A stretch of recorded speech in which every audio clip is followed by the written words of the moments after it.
안녕하세요. 네, 오늘은 사회복지 합격 팁에 대해서 7가지 얘기를 해보려고 해요. 첫 번째는 적을 알고, 두 번째, 나를 알고, 세 번째, 고득점이 필요 없다, 네 번째, 영어에서 갈린다, 다섯 번째, 선택 과목은 힘을 빼라, 여섯 번째, 단기 합격을 목표로 해라, 그리고 일곱 번째, 사회복지사 1급 자격증은 필요 없다.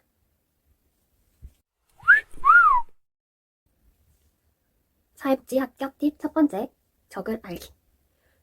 시험 통계를 일단 확인을 해보세요. 여기.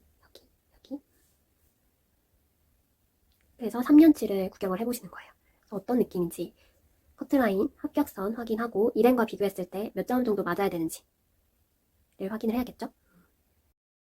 시험 통계를 어디서 보냐 하면은 국가직 같은 경우에는 인사혁신처 사이버 국가고시센터에서 보실 수 있고요. 서울시 직렬은 시청 홈페이지 들어가서 보면은 클릭하면은 서울시 인재개발원 쪽으로 넘어가더라고요. 이 공무원 채용란에 있습니다. 지방직 같은 경우는 지자체 인터넷 원서 접수 센터에서 시험 통계란에서 확인하실 수 있으세요. 경기도는 경기도청 홈페이지에서 임용시험 들어가 보면 시험 통계 있는데 다른 지자체들도 있을 것 같아요. 노란색은 점수가 높았던 곳, 연두색은 낮았던 곳을 체크해 봤는데요. 2018년도 일반행정직은 이랬습니다.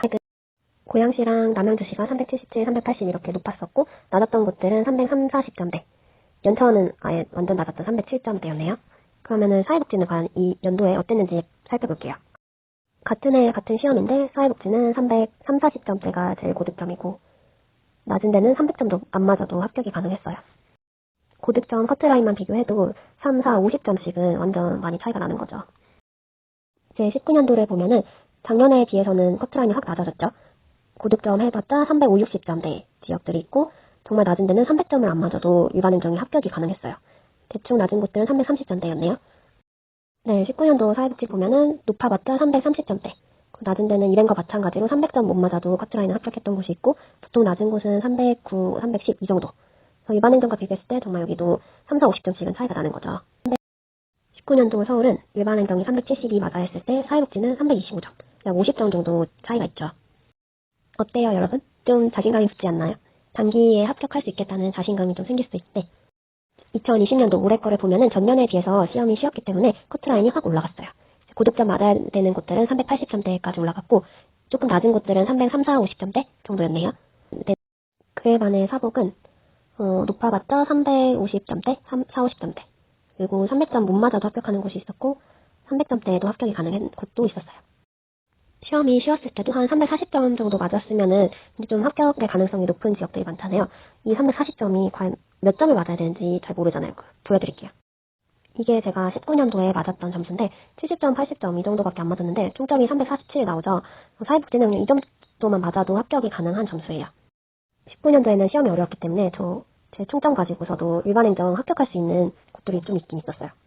경기도 사회복지는 다 합격이 가능했죠. 비락이.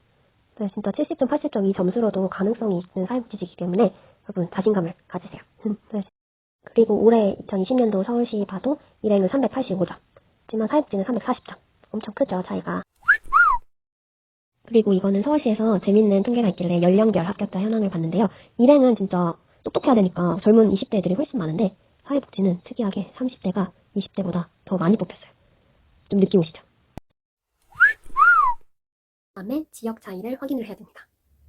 지역 차이는 분석을 해볼 수도 있겠지만 조금 운에도 많이 따르죠. 그래도 혹시 모르니까 3년치를 한번 보면서 이랬구나 저랬구나 한번 보면 좋을 것 같고 이래나 저래나 연고지가 제일 좋긴 하죠.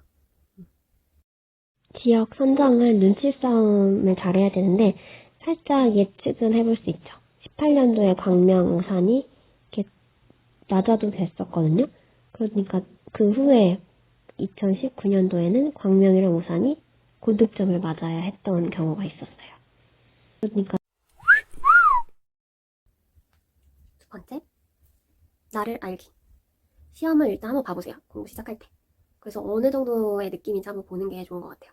내가 얼마나 심각한 상태이고 시험이 얼마나 어렵고 그런 것들. 내 상태를 좀 파악을 해보는 게 좋습니다. 또 세 번째, 고득점이 절대로 필요가 없어요. 통계를 봤다시피 정말 일행과 합격선이 정말 차이가 크거든요. 우리 같은 직렬은 그냥 보통만 하면 돼요. 세세하게 막 깊게 파고들는 공부를 하지 마세요. 진짜 중요한 것들 위주로, 기출문제 위주로 그것만 팍팍팍 해야지. 아, 이게 뭐지? 왜 이렇게 됐지? 막 연구를 하거나 그러면 절대로 안 돼요.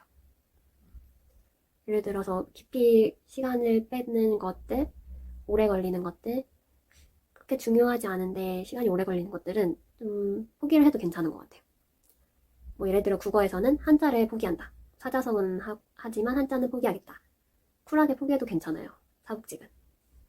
아니면 뭐 사회 과목에서 저 같은 경우에는 경제 공부를 열심히 하긴 했는데 진짜 본 시험에서는 경제 문제를 아예 풀지도 못하고 끝나버린 거예요. 한 5문제가 있었는데 그거 이미 당연 다 찍고 끝나버렸어요. 그래서 그냥 쿨하게 경제 문제를 그러니까 몇 문제 정도 나올지는 모르겠지만 아예 손 놔도 찍는 걸로 해도 괜찮을 것 같기도 하더라고요. 한 5문제 정도 나온다 하면은 그거 다 틀려도 25점 틀려도 75점 맞으니까. 그리고 저는 찍었는데 맞았더라고요. 그냥 문제도 안 보고 찍었거든요. 뭐 아니면 영어에서는 문법을 포기한다든지요.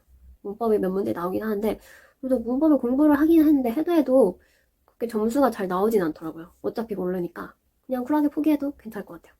단어랑 독해 위주로 그 단어 독해 위주만 해도 충분히 될 것 같거든요. 문법 한 2~3문제 나오는 거 틀려도 할만한 것 같아요. 본인이 생각을 하기에 이 부분은 포기해도 괜찮다 싶은 부분은 그냥 정말 과감 없이 포기를 해도 괜찮을 것 같아요. 다른 더 중요한 것에서 더 많이 맞추면 되니까. 정말 남들 다 맞는 문제들. 남들 다 틀리는 문제는 다 같이 틀려도 괜찮거든요. 4번째, 영어에서 갈립니다. 국어는 우리 말이니까 대충 뭐 70점씩은 나오고 한국사도 다들 막 1년 정도 공부하다 보면은 계속 외우다 보면 잘하게 되거든요. 그래서 그것도 70점 정도 맞을 수 있어요. 근데 문제는 영어예요. 자, 그렇기 때문에 사복직은 영어가 관건인 거죠. 국어, 한국사 다들 비슷비슷하게 맞는데 차이가 나는 것은 영어이기 때문에 영어를 꽈락을 피해야 되는 게 우선이고 보다 더 하려면 70점 정도까지는 올려야 되니까 일단은 단어를 알아야 되고 매일매일 많이 자주자주 이렇게 해주셔야 되세요. 반복학습. 저는 영어 단어 어플도 쓰고 핸드폰 잠금 화면에다가 영어 단어 나오게 하는 어플들도 있거든요. 그런 것도 하고 샤워할 때는 영어 단어를 그 보카바이블 녹음해주는 거 틀어주는 게 있거든요. 그거 음성 파일을 틀어놨었고 단어 암기는 자기한테 맞는 스타일을 찾아서 하면 좋을 것 같아요. 저 같은 경우에는 어원으로 하는 게 제 스타일에 맞아서 보카바이블을 되게 좋아했고 그 어원을 알아야 좀 납득이 가서 외우는데 더 도움이 되더라고요. 어원으로 해결이 안 되면은 연상법으로 특이하게 만들어서 했어요. 이거 보카바이블 책 영상을 막 찍었긴 했는데 이것까지 넣기에는 시간이 많아서 나중에 기회 되면은 어떤 식으로 영어 단어 외웠는지 보여주면 좋을 것 같아요. 일단 제일 중요한 건 영어예요. 단어랑 독해. 문법은 그렇게 중요하진 않을 것 같아요. 사복직에서 한해서. 왜냐면 우리는 70점만 맞으면 되니까요. 5번째, 선택 과목은 힘 빼기. 많이 틀려도 선택 과목은 크게 티가 안 나요. 조정 점수 때문에. 실제 70점이랑 80점의 차이가 한 5점 정도? 10점이나 더 많이 맞았는데도 실제로는 뭐 5점 정도밖에 차이가 안 나요. 그래서 이 선택 과목 한 문제를 맞춘다기보다는 공통 과목 한 과목의 비중이 더 커요. 그래서 선택은 70점 정도씩만 맞아도 되니까 완벽히 하겠다는 마음은 버려버리고 공통 한 문제를 더 맞추자에 더 치중을 해주세요. 그리고 22년도부터는 선택 과목이 지정이 되잖아요. 사회복지학개론, 행정법 이렇게. 그거 참고해 주시고 일단은 내년까지는 조정 점수가 있는 거니까 그렇게 선택 과목에 힘을 쓰지 않았으면 좋겠어요. 공부하는 시간 비중은 확 줄이고 공통 과목, 특히 영어에 늘리는 시간을 가져주세요. 6번째, 단기 합격을 목표로 하세요. 나는 오랫동안 공부를 하지 않아서 못한다 그런 생각 절대로 하지 마세요. 이거는 고득점을 바라는 시험이 아니에요. 사회복직은. 그렇기 때문에 정말 단기간에 빡세게 하는 게 훨씬 본인에게 스스로 이득이에요. 공부 기간이 길어질수록 정말 지치고 힘들고 머리에 든 지식들도 다 빠져나가는 기분이거든요. 초반이 정말 강 듣고 기출문제 풀다 그 시기가 제일 똑똑한 시기 같거든요. 제가 봤을 때는. 단기 합격 수기들 보면서 자극도 받으면서 하면은 더 좋을 것 같아요. 정말 사회복지직은 단기 합격이 어려운 게 아니거든요. 절대로 처음부터 나는 못해 저처럼 그 자신감 없이 안 해도 될 것 같아요. 자신감을 가지고 나는 할 수 있어. 왜냐면 70점씩만 맞으면 되기 때문에 영어는 빠르게 넘기고 그 정도만 하면 돼. 한 7개월 정도 남았잖아요. 7개월 안에 합격 가능해요.